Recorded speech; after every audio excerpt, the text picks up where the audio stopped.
Greetings, everyone. Pete Pardo here from Sea of Tranquility. Welcome to pick 24 of my favorite 31 hard rock and metal albums of the 70s countdown. We've been doing it all month. We're going to continue to do it all month.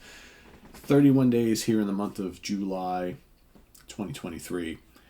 We've together picked out our favorite 31 heavy albums of the decade. Today, a great one.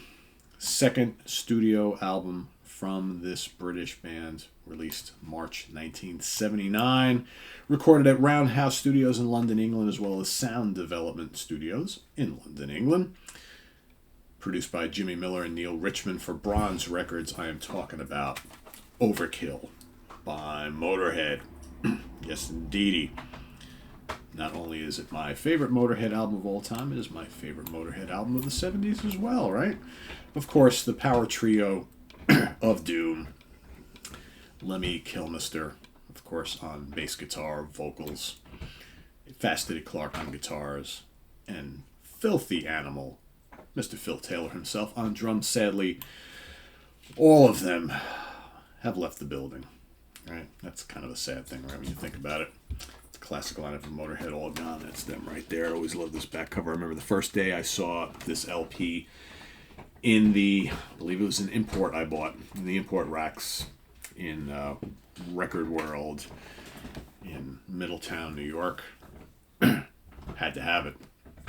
But actually, I bought this album after seeing them open for Ozzy Osbourne on the Blizzard of Oz tour at the Mid-Hudson Civic Center in Poughkeepsie, New York.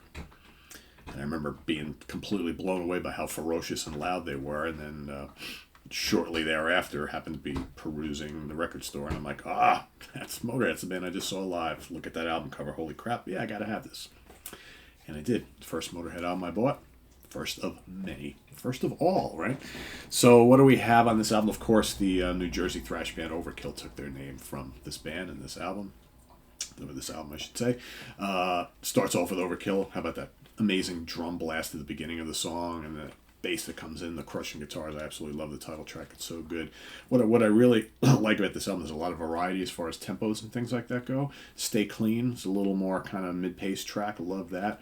I Won't Pay Your Price, raucous, lots of energy. I'll Be Your Sister. What a groove on that song, right? Good chunky riff.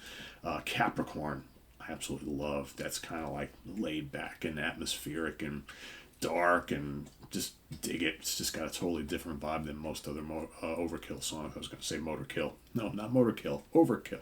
Not Overkill. Motorhead.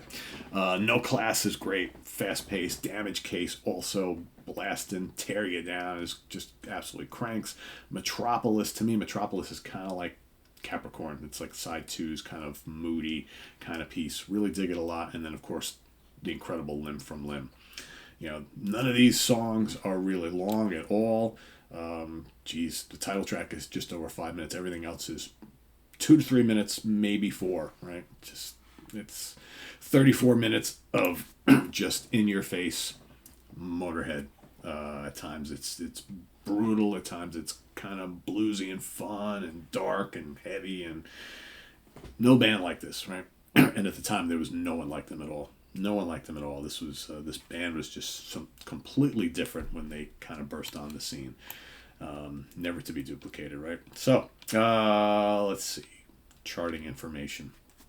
As you can imagine, this was not a blockbuster album. Doesn't matter though, right? It's a great album. In France, this made it to number 17 on the French charts. In UK, of course, number 24, right?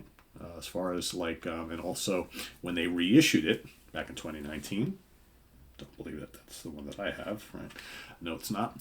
It went back into the Belgian charts, number 168, and in Germany, 96, right? As far as certifications, only certified in one place. That, of course, was the UK. This was a silver seller. 60,000 units sold. Right? So it did well in the UK. But I think this album has, over time, obviously its importance and influence on the hard rock and metal scene, I think, is undeniable. And, so many people that I know who are longtime Motorhead fans cite this as one of their favorites. It's just a landmark album, great album cover. I mean, everything about it is just really, really cool. Great production, the whole 9 yards. Just sounds grimy and dirty and heavy, and that's what you want a Motorhead album to sound like. So, yeah, that is my pick for today. Pick number 24. Can I tell you how much I love that cover? It's tremendous. Absolutely tremendous. I might actually go dig out my Motorhead shirt and wear this today, as a matter of fact. Anyway, thanks for watching, everybody. Please let us know what you think of Overkill by Motorhead down in the comments below, as well as your pick for today, pick number 24. We've got 23 left.